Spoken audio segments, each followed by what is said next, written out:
What's going on, Packers fans? Welcome into an all-new episode of the Pack-A-Day podcast. I'm your host, Andy Herman. You can follow me on Twitter at Andy Herman NFL.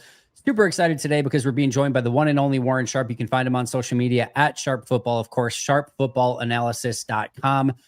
Before we jump into anything, Warren, I have to double check this to make sure this is right. It sounds like you've got an unbelievable deal for our listeners here at Pack-A-Day, where you just, for $1 for every pick, prop, and article for both the NFL and college, a $1 offer is for our viewers only. You can go to sharp.football. That's sharp.football and use code PACK, P-A-C-K, on any weekly betting package to join. That seems not real. Is that real? That's real. I mean, look, we did the $1 book PDF earlier before the season started, over 500 pages. Hopefully, some of you guys have enjoyed reading that over the off season. It got you better prepared for the season. And my guys are like, why don't we just do the same thing? Why don't we run it back? Same price point. This time, let's give them, if you're into betting, if you're into fantasy, we've got one of the best fantasy analysts in the land, Rich Rebar, who's got previews and advice for all your start sits and players to pick up off the waiver wire if you still need to do that, and getting your lineups ready. But if you like betting, and if you like betting on props specifically and sides and totals, we've got you covered for that as well. So you can just kind of see what the website has to offer for $1, and have some fun with it this week. So that's absolutely the right deal. And we're looking forward to seeing some of you guys come over and check it out. Awesome. Check that out, sharp.football. And again, use code PACK to check that out. I've been using it for my sleeper picks so far this year. It's worked out amazing. You cannot get enough amazing analysis over at Sharp Football. So make sure to check that out. Warren, I also want to ask you, how are you doing, my friend? It's great to be chatting with you again. How's your NFL season treating you so far? Season is going great. And from a betting perspective, we're profitable. Won 5 of 6 weeks. From watching the football perspective, it's been a lot of fun. I won't lie, Andy, like all of these, the Thursday games to like the Sunday morning, it seems like we always have one of those early kickoffs. Then we've got these double headers on Monday night. It's a lot of NFL. I love the NFL. I love watching the NFL. But when you're working the games because you're trying to like come up with bets and then you're watching all of the games, and it does become a lot of work. So it feels like later in the season than only 6 weeks down, to be honest with you. But it's been a fun season. It's been an exciting season. It's topsy-turvy. We've had a lot of injuries already, so teams are going to have to combat those and try to figure out ways. But, like if we're talking about your team specifically, I'm excited to see some of your receivers get back. This is what we tend to see with like a team like the Kansas City Chiefs, and we're seeing it again this year. The Chiefs don't have everything pulled together at the beginning. They get some of their big star receivers reinserted later on in the season to try to go on a run. It feels very mirror image of what you guys are going to need to do this year as well on that offensive side of the ball, weathering the storm early, figuring it out, getting those key pieces back, and then potentially going on a run. So that's going to be fun. We're seeing teams like, one of your closest competitors in the NFC, Philadelphia Eagles, struggle massively offensively. And this is where, you guys, there are things to, nits to pick as it relates to Matt LaFleur and some of the coaching. And sometimes we're going to dig into those details and expose some things and get mad about some things. And it's maybe they're deserved. But it does go to show you how coaching and play calling matters so much. And the Philadelphia Eagles try to just promote within the building. Once again, they tried that a couple of years ago, failed miserably, tried it again this year, and looks like it's failing miserably. This team has not put 4 quarters together once all season offensively. They look very disjointed in their structure and what their objectives are and what they're trying to attack. Exploiting weaknesses of the defense, or are we trying to do our own thing? And it changes from a game-to-game basis, even from a series-to-series basis. So, you guys from a coaching perspective, both your defensive coordinator and offensive coordinator, I think do have a massive leg up on a lot of these teams. So I'm sure that's exciting for you guys to see take place in real time. I want to dig into so much of that. The first thing I want to say, though, is I honestly, full transparency, I have no idea how you do, like, covering the Packers full-time feels daunting at times, of like obviously watching the tape and the games and doing pre-games and post-games, and I'm not complaining about any of it. I love doing it, but it is a grind. I can't even begin to imagine trying to stay on top of 32 teams in the NFL. The grind I know that you guys put into that, and you specifically, Warren, is unbelievable. And I almost had like chills of you just going over it, because I know the grind covering one team, 32 is another animal altogether. And you guys do as good, if not better job than anyone out there. So really appreciate the time, effort, and energy, and even more appreciate you taking some time to talk Packers with us today, because I know how busy you are this time of year. Yeah, it's like it's a labor of love. Just like putting that book together is hard work, but I love doing it. This is hard work as well. And just watching those every single game that's on TV, most likely I have some prop bet. I've got some betting angles, some prop bets that are factoring into that game that we've studied. But then you're also watching the game to see who's gotten injured, what coaches are doing. Is there a strategy change? Are they playing new guys, rotating different players in? Is there a weakness? Does somebody get injured? So you're pouring into that, and then obviously all the data that comes out of it. So it never stops, and it's a long season, and that's why once the Super Bowl is over, it's very fun to take like a 2 week hiatus and just a deep Yep. breath of and just a break. And obviously you come back and you go to the combine, you talk to some coaches, you go to all the different other off-season events, and you start working on the book, and you start getting into things, and you're covering the draft and free agency, and those are fun, exciting things, and far less stressful than it is covering the in-season work. So it's fun, but it's also very, very, very stressful. Yeah, it's definitely a grind, no question about it. You mentioned the Packers, hopefully getting those receivers back. Maybe Christian Watson this week. We'll wait and see. Obviously, Jaden Reed a little bit further down the road, but that's obviously going to help this offense out quite a bit. You mentioned in there maybe some nits to pick with this Packers offense, the play calling, Matt LaFleur, things like that. What have you seen from this 2025 Packers team so far? You can go in either direction, things that you maybe like, things that maybe you're a little bit concerned about. Where do you see them so far through 5 games for them, 6 weeks, and now 1 game of week 7 into the NFL?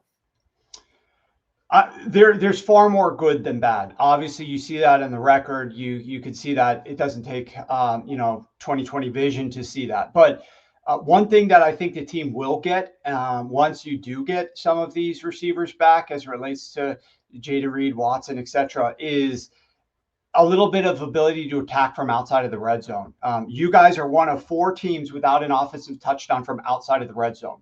So as much great things that you guys are doing early down, staying on time, staying on schedule, scoring first. I mean, you guys, let me see here. You're the only remaining team that has not allowed any points in the first quarter, and you've scored first in every game this season.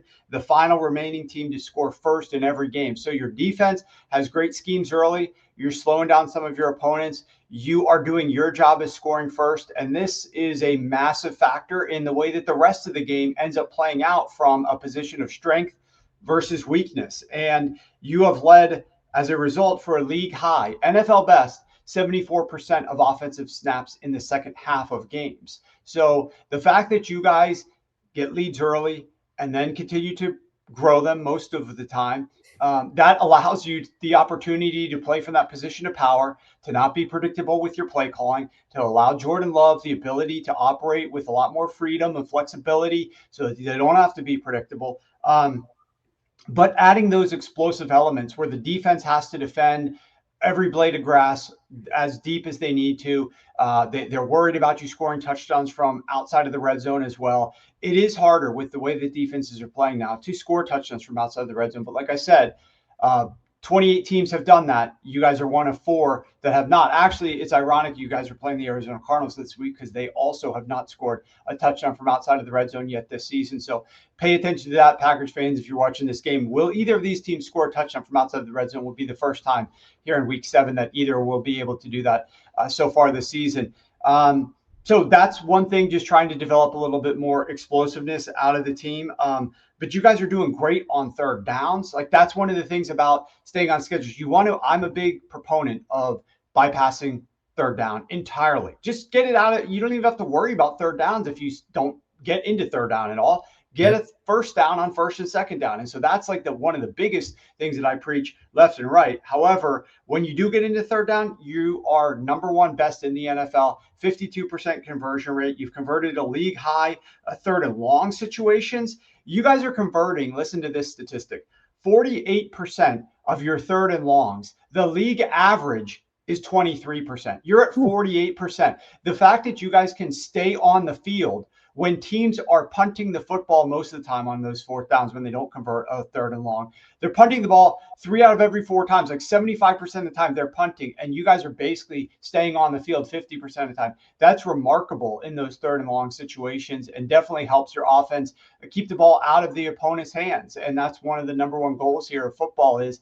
score points. And if you're not scoring points, at least keep your opponent from scoring points, and they can't really score points if you've got the football. I also love the fact that, you're incorporating Josh Jacobs out of the backfield a little bit more frequently. We are seeing more teams, as the explosives down the field get taken away from a pass perspective. The last several years, what teams have resorted to doing is just running the football, just stick it in the belly of the running back and running the football. The problem is those plays don't necessarily have that much upside from an explosive play perspective. Like sometimes a running back might break a 10 to 15 to 20 yard run, but most of the time we're feeling good about ourselves if we're picking up 4.5 yards on these plays. And that the Green Bay Packers, you guys have not had a lot of success breaking massive runs, or you guys are a team that has struggled a little bit with consistency running the football at times so far this season.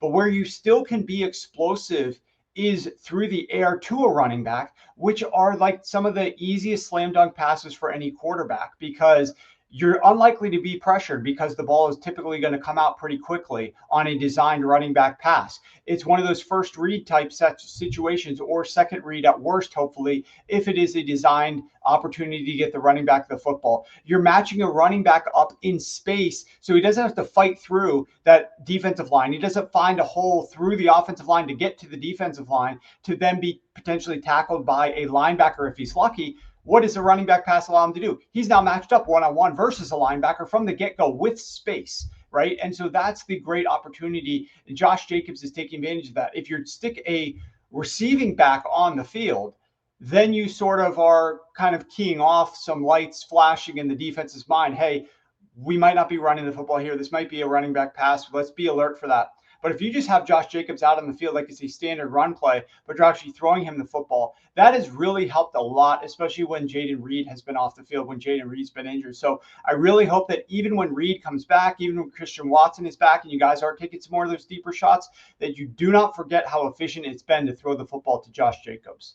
Yeah, he's been really good so far. 15 catches out of the backfield, and just adding that extra element. Green Bay's really good with some of those checkdowns to Tucker Kraft and Josh Jacobs, and having two guys that can run after the catch. Certainly a very important piece of this offense. Going back to those explosive plays for a moment. Hey, I didn't realize that Green Bay didn't have an explosive touchdown of over 20 yards. I just double checked. They've only allowed one as well. So we have not seen many explosive touchdowns through the first 5 games for Green Bay. That one play was the George Pickens touchdown, 26 or 28 yards, one of the two.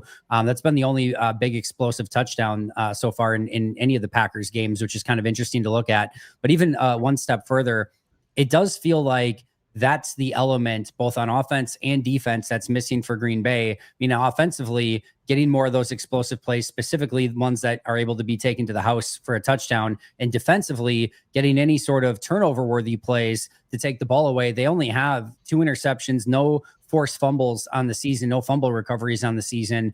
And one of those interceptions was basically an arm punt before halftime. It's been since week 1 where they generated a noteworthy turnover on defense. If they can start getting some explosives on offense to get them some, I don't want to say easier points because they're difficult to get, but where you don't have to go 17, 18 plays to get in the end zone.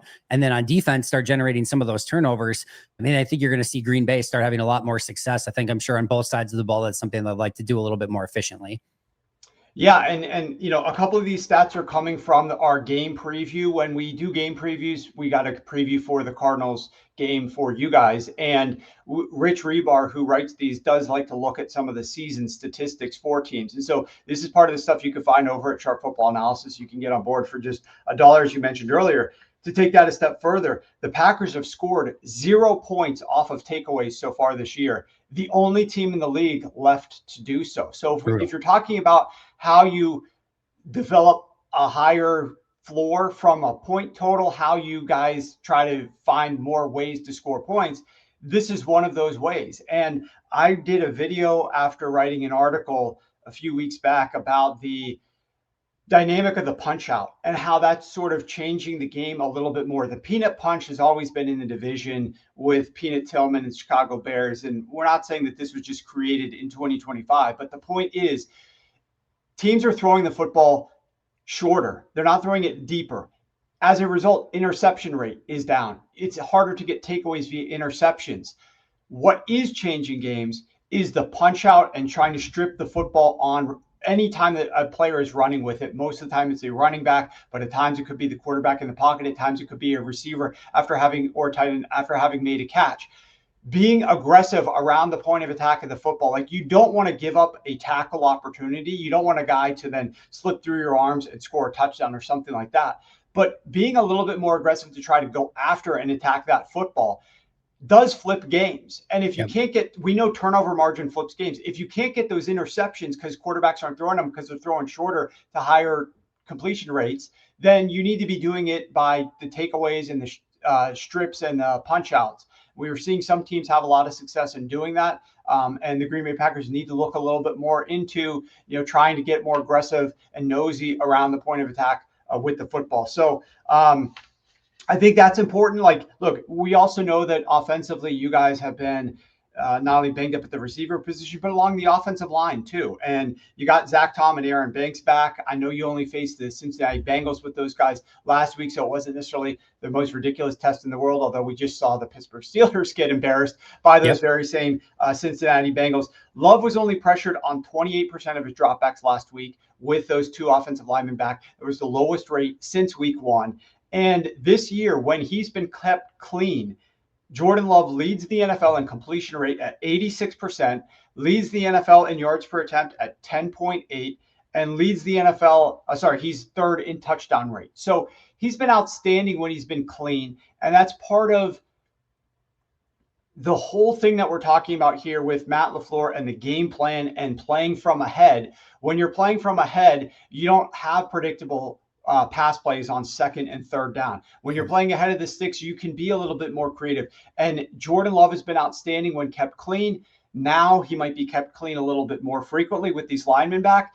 Also, if you play from a position of power with the lead, you're going to not throw the football nearly as often late in predictable situations. And so the pass rush isn't going to always be predictable and potentially get your quarterback dirty. So there's a lot of things that are factoring in favor of the Green Bay Packers so far this season, but there's also a lot of reason for optimism in the future with the way that some of these things are coming together, and hopefully that continues.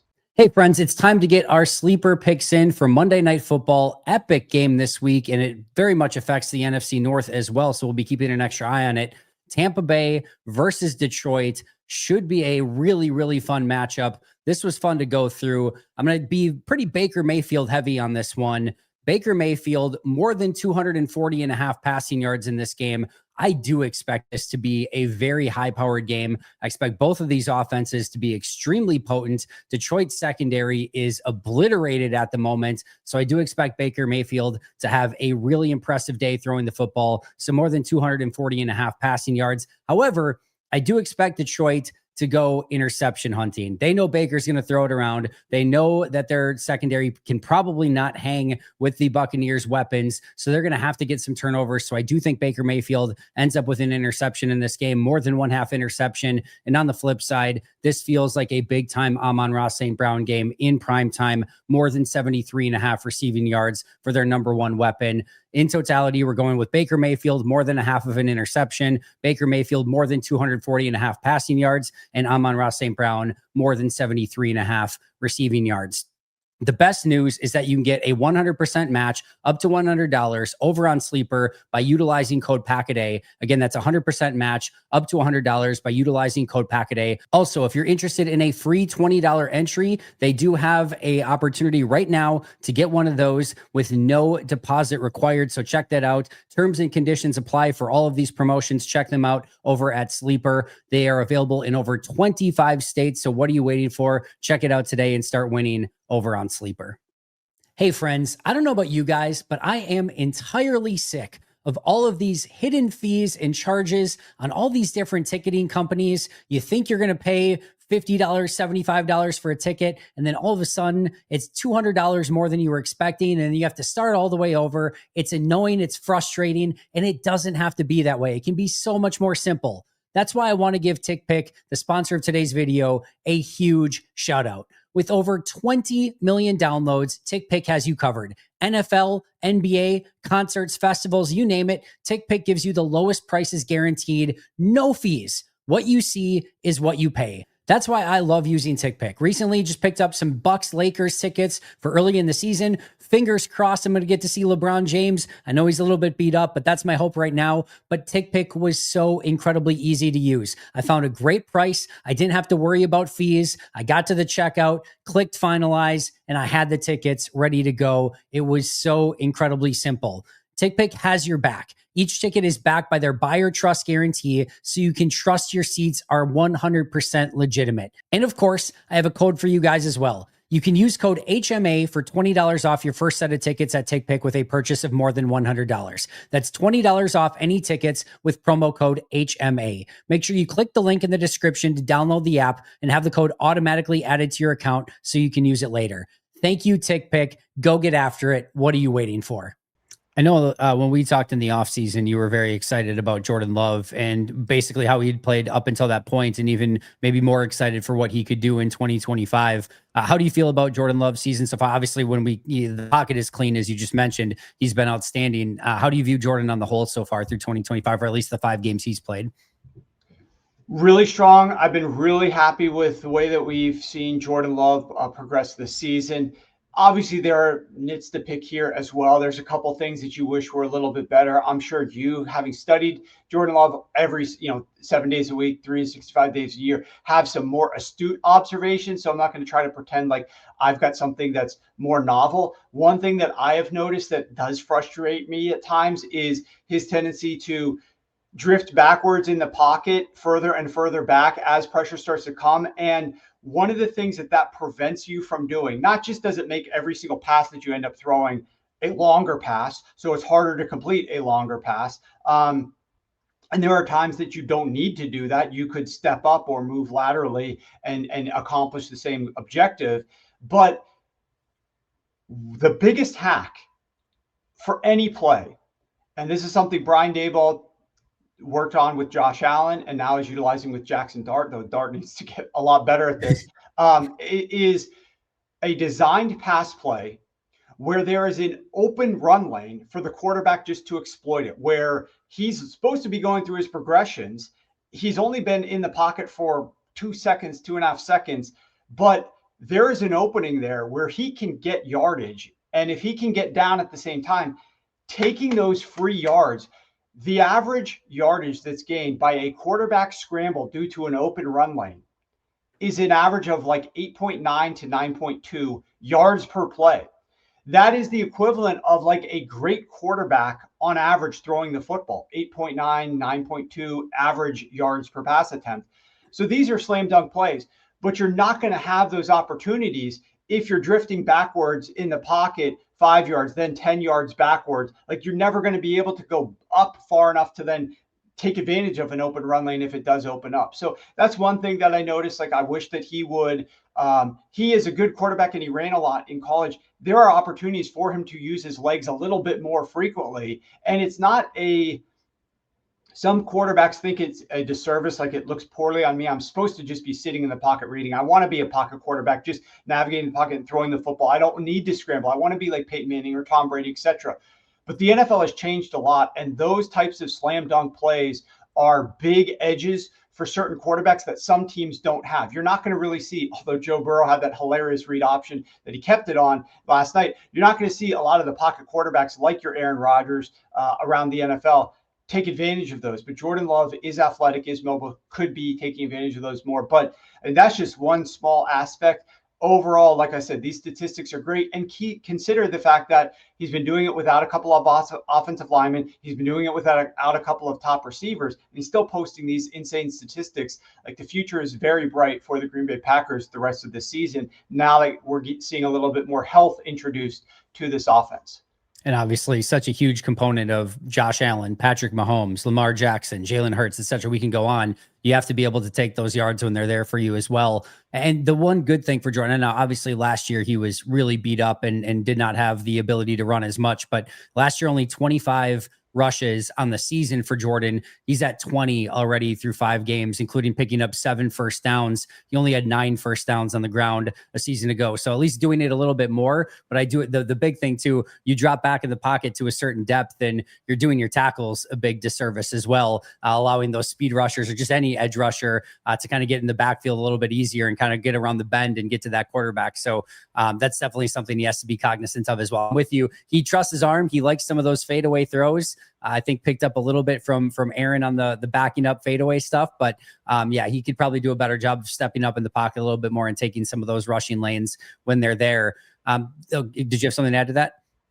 No, just agree with that 100%. Perfect. And then the other player I wanted to ask you about is obviously the big move for Green Bay in the offseason was getting Micah Parsons. Now you look at just the box score stats and it's like, all right, a couple sacks hasn't maybe made that huge impact. You look at the pressures and the impact that he's having on the game and it's been pretty massive. What did you think, A, because I think we talked before the trade. What did you think of the trade for Micah? And then B, would have been your, just sort of reactions to how he's played so far this year? I love the aggression that the front office had in trying to pursue a player of Micah's caliber, because those types of players are not available on the open market very frequently. And so when one was potentially available, being aggressive and trying to go after that, definitely something a little bit more out of character, but something that I absolutely thought was a great move by your front office to go and try to be aggressive in that pursuit. Speaking of aggressive in pursuit, the funny part is, like, we can look at it from, Micah on versus off in Green Bay when, Micah really wasn't playing a whole lot to when Micah has been playing a little bit more frequently and being injected as more of a full-time player. The only other funny part to do is to look at what it's done to this Dallas Cowboys defense. Like, that's another way to just try to measure Micah Parsons' impact on a team. And I know Dallas's defense might not have been great with Micah anyways, but some of these numbers are funny, and I just want to read them off to you here, because when you think about the quarterbacks that the Dallas Cowboys have faced, I'll read the list of them to you. Obviously, one of them is Jordan Love, the best one on this list, in my opinion. You also have Bryce Young, Justin Fields, Russell Wilson, who obviously got benched, Caleb Williams of the Chicago Bears, and Jalen Hurts. Okay, those are the quarterbacks in addition to Jordan Love. Those quarterbacks, when they've played the Dallas Cowboys, averaged plus 0.30 EPA per attempt. The best quarterback in the entire NFL this season is plus 0.31 EPA per attempt. So this is like these quarterbacks, Bryce Young, Russell Wilson, Caleb Williams, etc., are basically the best quarterback in the NFL when they play the Dallas Cowboys. 51% success, which is top 5, and 8.3 yards per attempt. When those 5 quarterbacks, or 6 quarterbacks, those 6 played every other team that they played on their schedule besides the Dallas Cowboys, they were averaging only plus 0.06 EPA, down from plus 0.30. 44% success, down from 51%, and 7.0 yards per attempt, down from 8.3. They basically shifted from the best quarterbacks in the NFL to below league average play versus every other defense in the NFL. So, just looking at the Cowboys stats, you could say, oh, well, the Cowboys have a bad defense. But when you look at it in that context, it's like what these quarterbacks did versus them, as opposed to what those quarterbacks do versus everybody else, just a night and day difference. And I think it just speaks volumes as to what Micah is capable of delivering for your team because of what they are missing without him being there. And the funniest part, I'll just add this little last note, is that the Dallas Cowboys last week go up against the Carolina Panthers, and they go up against their former running back, Enrico Dowdle. And Jerry Jones' comment about Micah Parsons was, if you remember, like, we might be a little bit worse against the pass, but there are some things that defenses were doing to us that were hurting us when Micah was out there trying to defend the run. And we think we're going to be a better run defense without Micah Parsons. Well, guess what, Jerry? You just allowed your former running back, who, by the way, ran to the center of the field before the game and literally said, we're running the football. This is the spot. We're coming down your throat. Well, that was actually a bad thing to say. We're coming right into your face. Well, that's actually not good either. But we are going to be running the football at you. And he basically called a shot, more or less, before the game started. And the Dallas Cowboys could not stop him on the ground. And this is, mind you, a game that had some windy conditions. This was a game that was not ideal circumstances for the passing attack. So you have to rely a little bit more on the ground attack. And Dallas, without Micah Parsons, could not stop the run game at all of the Carolina Panthers and Rico Dowdle. So, I just think more better will come of this. We haven't seen the full unlocking of the way that Mike is going to fit in here, the defensive schemes that they're going to be able to unveil. And, you do have some of your tougher opponents sprinkled throughout the schedule down in the future. I'm looking forward to some of those impact plays that could change the game. I want to see a little bit more takeaways. We talked about that. We need to see a little bit more turnovers with Micah out there on the field, but I'm looking forward to what they can do with him moving forward. Meanwhile, the Packers have the #1 rush defense in all of football, allowing only 73 rushing yards per game as well. So Micah has not been a huge detriment in that factor for Green Bay either. Really quick, just a couple quick ones. You mentioned that strength of schedule for Green Bay. What do you see the remainder of the year for the Packers from a strength of schedule standpoint? And then maybe just something quick on your expectations for Packers Cardinals this week. Yeah, so when I'm looking at, I got my strength of schedule. I tweeted this out. You're not going to be able to read this, but I do a lot of strength of schedule work around this time of year and moving forward. We share it on X and we post it on the website. But the interesting part is you guys so far have played the 11th easiest schedule in the NFL. You're going to, moving forward, play the 14th easiest schedule. So not that much different than what you've already played and not more difficult than the NFL average. So that's going good for you. The other thing that's going good for you is the fact that the Minnesota Vikings have played the #1 easiest schedule so far this year and are going to be playing the #1 hardest schedule the rest of the way. The Detroit Lions have played the #6 easiest schedule so far this year, but they're going to play the #5 hardest schedule the rest of the way. So the Lions, #5 hardest schedule rest of the way. The Vikings, #1 hardest schedule the rest of the way. You guys have the #14 easiest schedule the rest of the way. That is a big difference in terms of where those ranks are, and hopefully will allow you guys to win more games than them and continue to stay atop the NFC North. We also have the Chicago Bears. The Chicago Bears will be playing the 14th easiest schedule moving forward. So the Chicago Bears also will have an easy schedule. But I think it's fascinating to see just the difference there between what you guys are going to deal with and what the rest of the top teams in your division are going to be dealing with. I've got some other notes, but that was kind of the main one as it relates to strength of schedule. The bottom line is what I like to look at is, are there any, on a week-to-week basis or rest of the season basis, shock to the systems to be expected here? We're going at this sort of pace, and all of a sudden, nope, we're going to be interjected with something that's really not normal for the season for us yet. And that's not really going to be the case for the Green Bay Packers this year. If you look at, maybe you can look at like this graphic right here. This is your overall strength of schedule. And you can see that you do have a pocket right around this point in time here where you're going up against the Vikings and the Detroit Lions in back-to-back weeks. That's going to be a bit tougher for you. And you're just got off of playing some of the easiest teams in the league right here. Including the Arizona Cardinals will fit into that bucket. But overall, it's still not an abnormally difficult schedule. The one bit of concern that I will throw out there has nothing to do with opponent strength, but it has to do with rest. And I know you guys have been good dealing with rest, but I also focus a lot on rest and write about it in the book. And we talked about it on the show when I was on this past off season. But from week 8 to week 13, which is the Thanksgiving game, there are going to be rest elements or rest disadvantages in 4 of your games. So obviously not this week versus the Arizona Cardinals because you're off of a bye. But week 8 versus the Pittsburgh Steelers, you have a -3-day rest advantage. Why is that? Well, because the Steelers just played on Thursday Night Football. Yep. So they've got extra time to prepare for you guys, and that game is in Pittsburgh. Week 10, 2 weeks later, you're playing the Philadelphia Eagles. Off of a bye. The Eagles will be off of their bye. They will have 14 days to get prepared for your team. So you're at a -7-day rest disadvantage there. The very next week, because that game was on a Monday Night Football against the Eagles, you're going to be playing with a 1-day rest disadvantage against the New York Giants in week 11. And then 2 weeks later in week 13, you play the Detroit Lions on Thanksgiving. I believe you're playing. It's the Detroit Yep. Lions, correct? Yep. And that game's obviously on the road on a short week. So it's not something atypical like from a travel perspective. It is a divisional opponent and you both have the same rest days, but you're the ones who do have to travel on that short week, making it a little bit more difficult. So 4 games from week 8 to week 13 where you're having to deal with a little bit of rest disadvantage.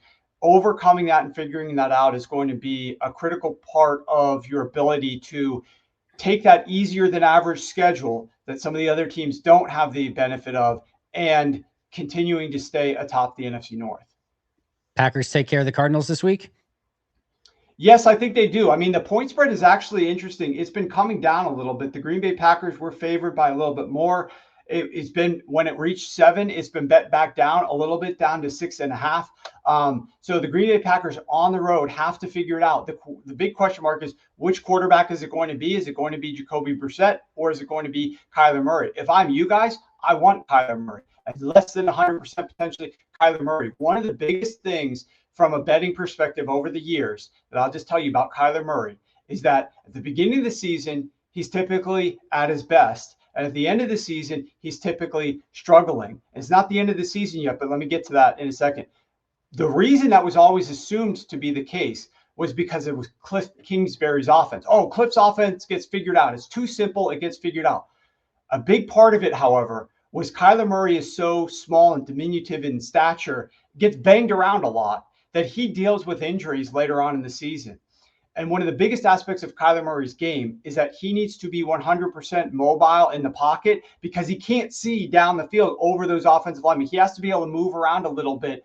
And if his lower body is compromised from an injury, whether it's a calf or a quad or an ankle, or in this case, it's like his foot, anything that could limit his mobility even a little bit is going to impact him more than most quarterbacks just because of how much he runs around and moves around behind center. I'm not even talking about what he brings to the table running down the field and jitterbugging around like as he can, and very uniquely so in a positive way for the Arizona Cardinals. But this is going to be a key aspect. So if I'm you, I'm hoping it is Kyler Murray and he's 94% as opposed to 100%. Anything less than 100%, you'd rather have Kyler Murray out there than Jacoby Brissett, which sounds funny but Jacoby Brissett is not like a Joe Flacco, but he's that old veteran quarterback who can read a defense quickly, who can see over the defense and can get the ball out. So it is going to be a challenge. It is on the road. And I will say this, sometimes the good part is you got a little bit of rust knocked off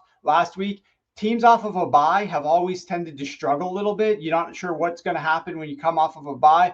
The good news is you had that week 5 bye. You survived the Cincinnati Bengals. Now you're off of a little bit extra rest here dealing with the Arizona Cardinals. I think you guys do get the job done. Not quite sure as confident about covering the spread. I probably will have a couple of props on this game, though, because there are a couple of little angles that I'm looking into a little bit further. I want to see that final injury report before I fire on them. But I think there's some good opportunities for you guys both this week and in the coming weeks. I'm really looking forward to, just as a football fan, watching that historic battle between you guys and Aaron Rodgers in Pittsburgh next week. But you cannot overlook and have this be a trap game here against the Arizona Cardinals en route to that big rematch with Aaron Rodgers.